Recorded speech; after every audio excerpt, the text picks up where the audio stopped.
Welcome to Merschman Seeds Cup of Joe. On this episode, we're kicking off the 2024 sales season at our show plot in West Point, Iowa. Dylan and Ben update us on diseases that are showing up in fields, especially white mold and red crown rot. Hear about management strategies to protect your yield. Lynn highlights our Truman 2338E soybean. Hi, this is Joe Merschman. Welcome to Merschman Seeds Cup of Joe on location. Today we have Dylan and Lynn, Ben, and Turk. And I'm going to let Ben lead the discussion today about what we're seeing right now. Absolutely. So Dylan spent some time up north. I'm going to give a little bit of background behind what he was doing up north. So 2 years ago, we had a couple different varieties in Leland, Illinois, which is north central, almost the Wisconsin border of Illinois. And we had this customer that had just horrendous white mold.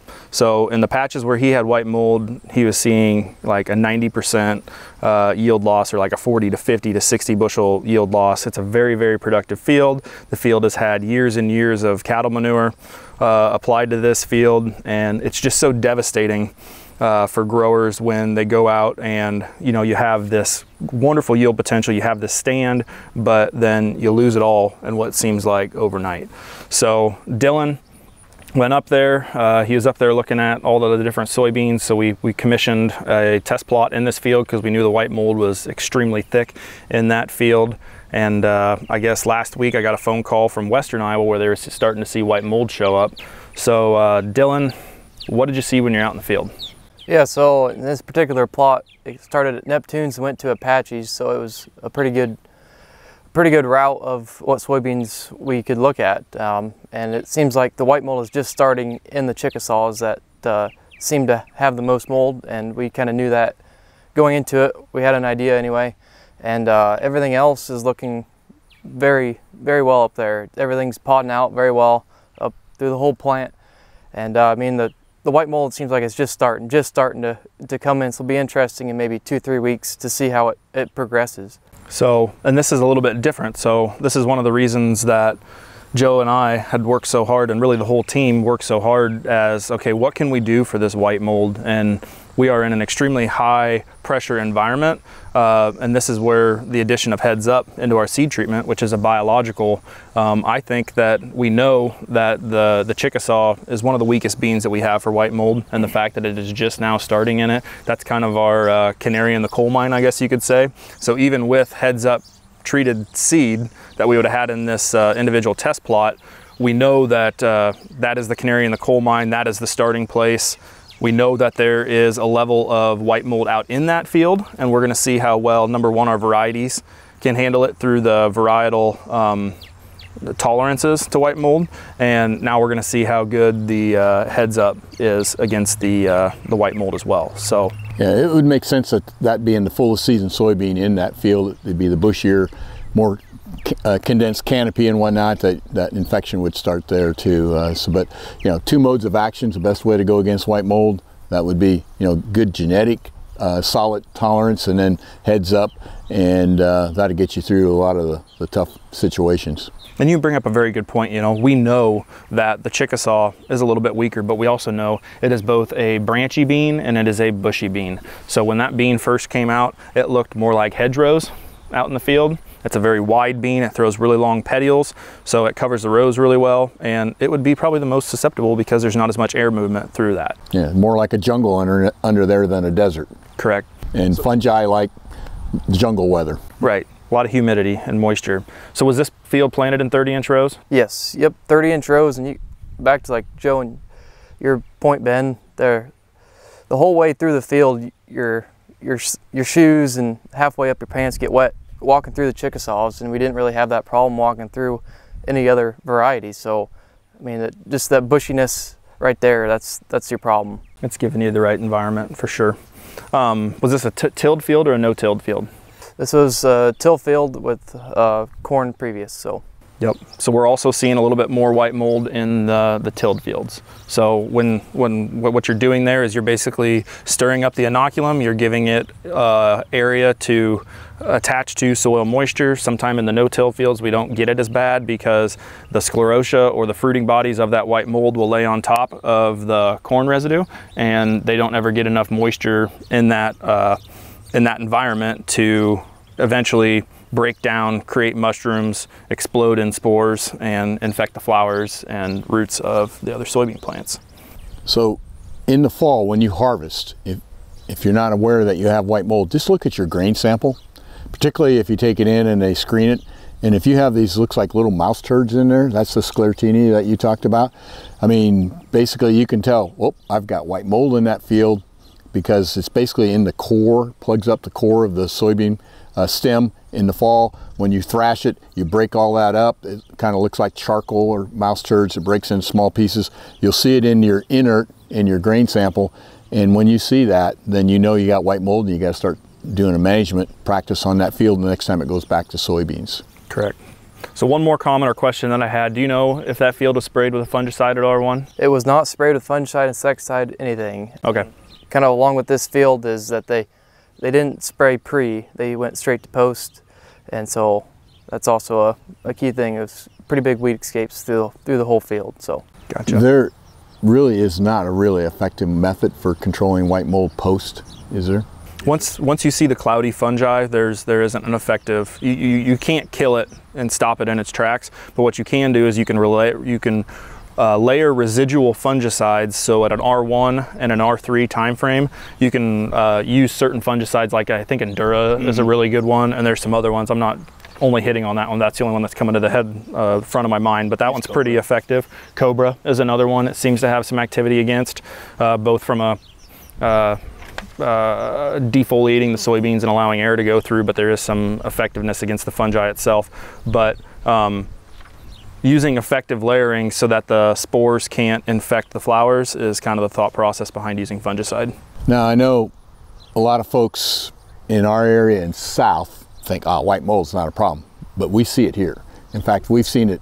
How far south have we seen it? When they had the hurricanes come up a few years ago and pushed all that moisture up, we saw white mold as far south as what, Ben? South of Centerville, Iowa, which is right on the Iowa-Missouri border.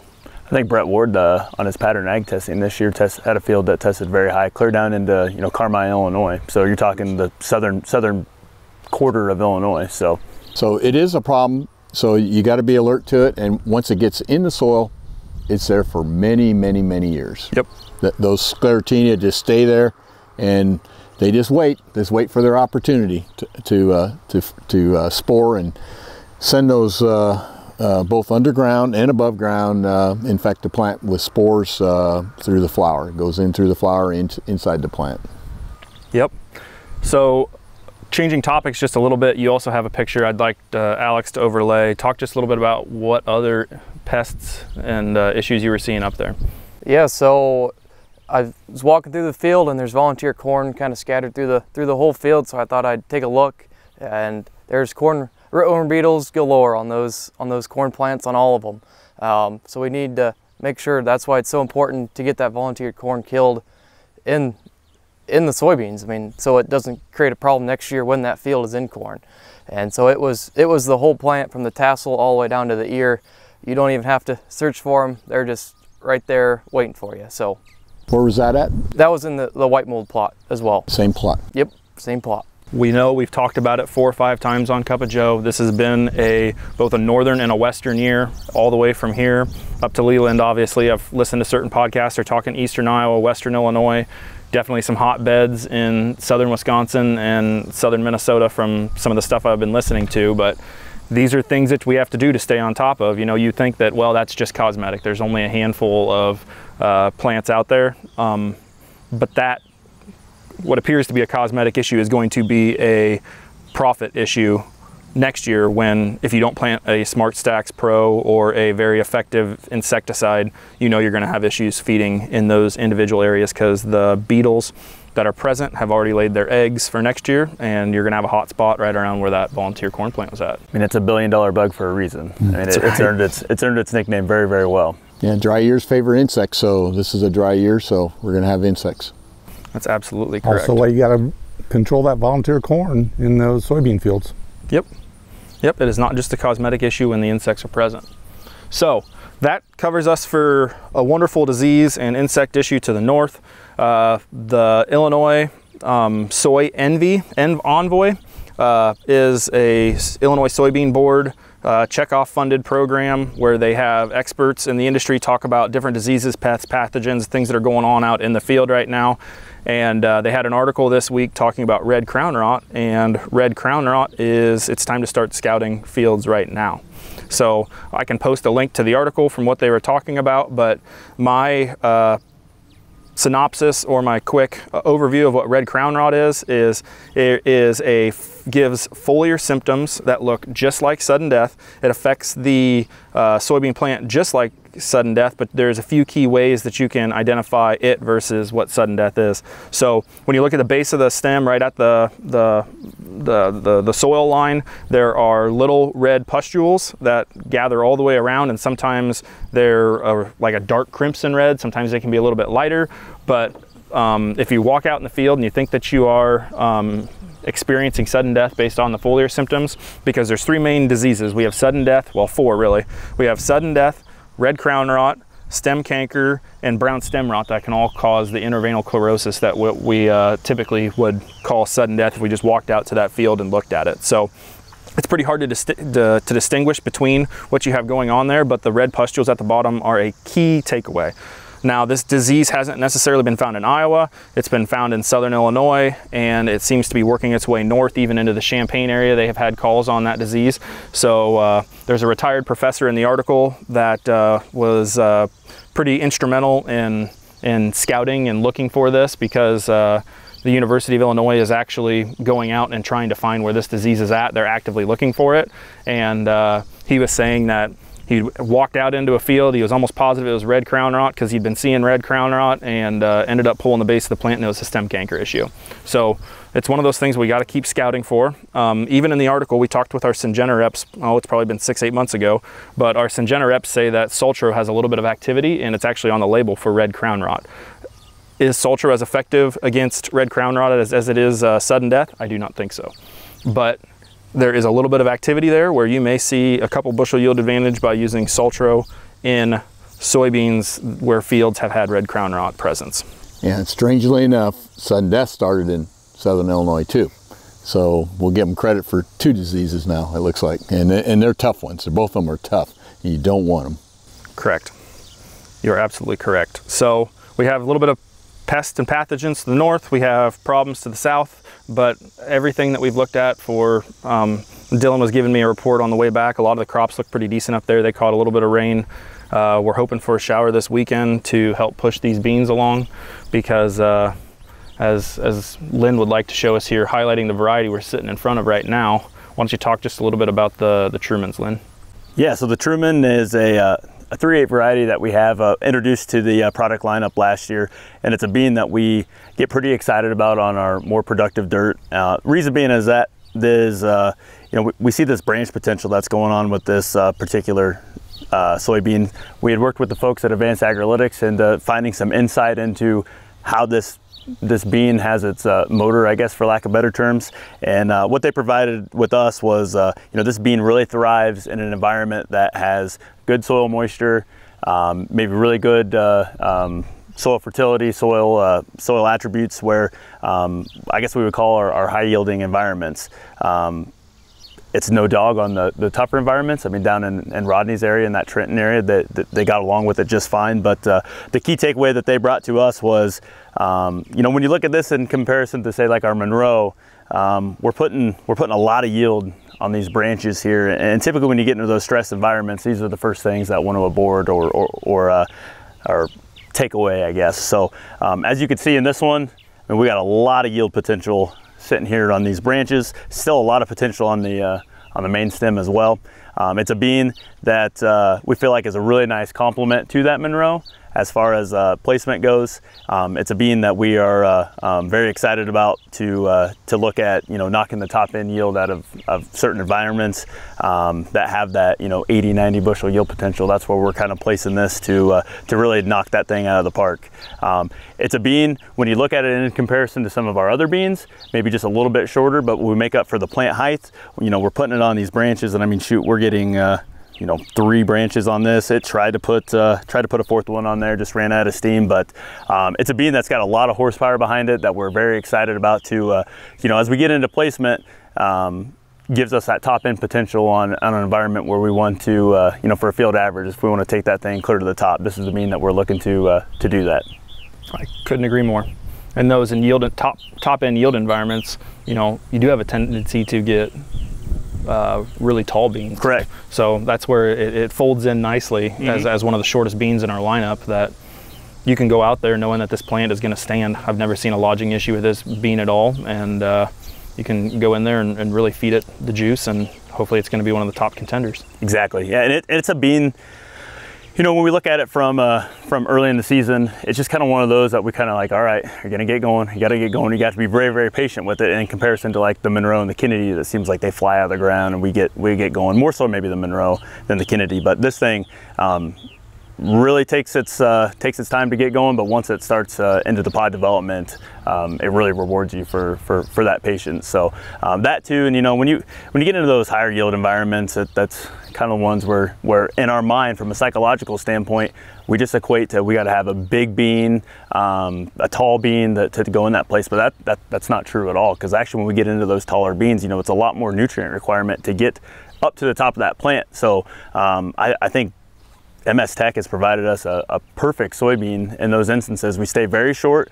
We take all the opportunity for real estate here, for lack of better terms, to put nodes on, and to have a lot of you know, pods per nodes as well. That's another thing that we're kind of noticing this year, and that might be more environmental, that we're getting, you know, 4 and 5 pods per node, and this one seems once again seems like it's following in that same track. So this thing isn't done yet. You know, we still got a lot of fill left. So you know, personally, we have it on our acres, so we'll look to make sure that we try to keep this thing alive for as long as possible, and pray the good Lord gives us some rain to get these things filled out. But you know, right now, just looking at this, and I think, I mean, it wasn't a plant that you cherry picked out of the plot. This is a pretty representative sample of what you'll see in the field. So very excited about this option for our growers, especially in those high yield environments. Correct. And I wanted to talk about one more thing, and while I'm talking about that, will you count the number of nodes on that plant?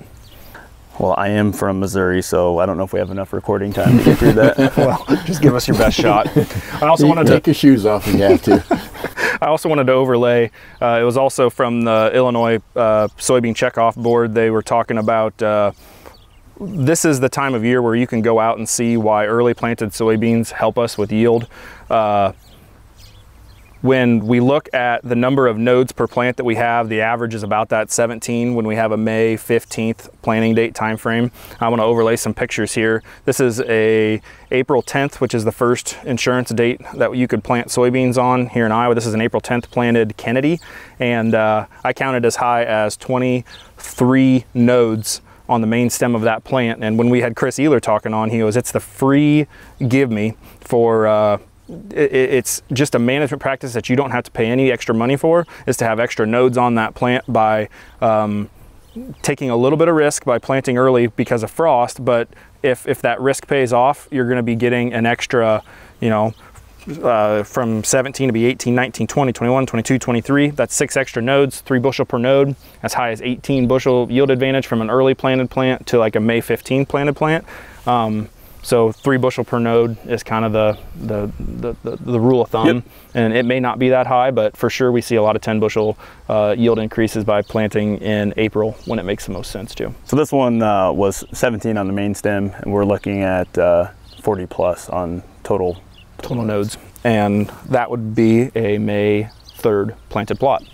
So, and we still got a little bit. I mean, it's still trying to stack another one on there. Yep. But yeah, it is definitely one that we're gonna have a lot of yield potential in this one if we can get it to go on through the season. Correct. So one more thing that I had before we can wrap this thing up is I want Turk to talk about the roots we were looking at before we started filming here. So we were looking at these corn roots that are from a corn on corn field, and they actually have some feeding on them, and this is a long-term corn on corn, which you don't typically see that, and we haven't seen any rootworm in this field at all for the last 10 years, Ben. At least. And so Dylan's been talking about the rootworm population this year, and so we split these up, and we're looking at the roots and seeing the feeding that we had in this particular field. Did it have any? You didn't have any insecticide or anything on it, did it? I believe it was insecticide in with the fungicide pass. Yep, so he did a bug bomb on this individual field. It was a Duracade. Okay. It was a Duracade field, so it had 3 modes of action below ground from the Syngenta camp. But yeah, this is a 35-year corn-on-corn field. Below ground. 2 modes of action below ground, sorry. Thanks for the correction, Lynn. No problem. But this is the same field that had 22 beetles in it last week. So there is some feeding there. And again, obviously, just like any other trait, you have to have some feeding to actually control the pest. But there is some feeding, but it was early feeding, and those roots have actually recovered a little bit. But in general, that plant, and I'm sure that we're going to have some pictures for Alex to look at, that plant's going to have a little feeding, but probably have no effect on yield. I'd have to agree. That's something that we have kind of seen, even in, down where you're at.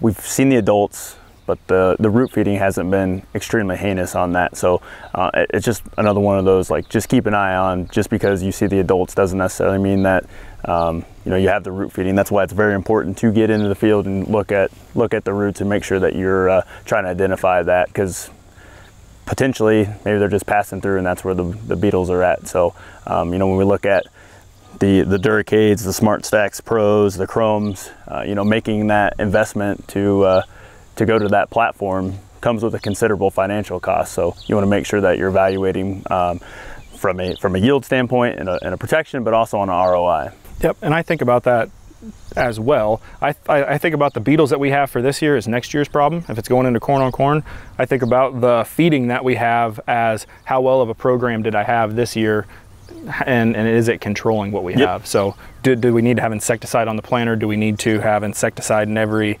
pass that goes across with a sprayer? Do we need to spend the more money and switch trait platforms?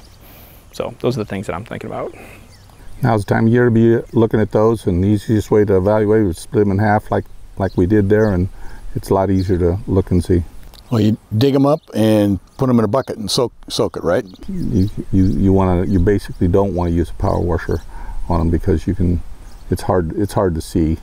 You can knock some roots off, but you'll be able to tell that. But you gotta swish them up and down, in a bucket and get them cleaned off. But split them in half, and it's a lot easier to count them. You're looking at the first 3 nodes from the base of the plant. And as Dylan found out, maybe go after a rain event, so the ground's a little softer and a little more forgiving. Yes, yes. One last thing, we're seeing some reports that nematodes could be a big impact on soybeans this year, because PI 88788 is losing its to go against cyst nematodes. So this might be the year to look at your soybean roots too and see what kind of pressure you're getting from cyst nematodes. Keep in mind that our starting line plus has Trunemco on it, which is a biological that does give some activity against cyst nematodes.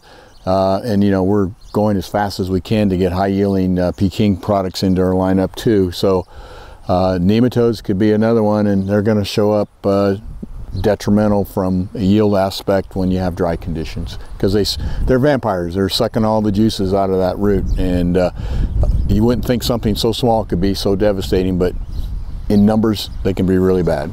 Yep. So you say we're working on it really quickly, Joe. We got a new 2.5 that was a South American produced bean this year, and we have a new 3.3 that was a South American produced bean. So be looking for those to be in test plots for this coming year, or available in very, very limited quantities, but full launch for next year. For Peking sources. Yeah. For a Peking source, yep. Well, anything else for the cause today? Well, I just had a strange experience last night I want to tell you about, and my neighbor came over at 2 o'clock in the morning banging on my door. So I opened the door and I go, "What's the matter?" He says, "I can't sleep." I says, "Man, are you in luck? We're having a party. Come on in." Didn't know you were a night owl. on a weeknight too. Anyhow, thanks for watching today. We hope the information that we provided you was beneficial, and we sincerely appreciate your business. We hope your family is safe and healthy, and we'll see you next week. Take care.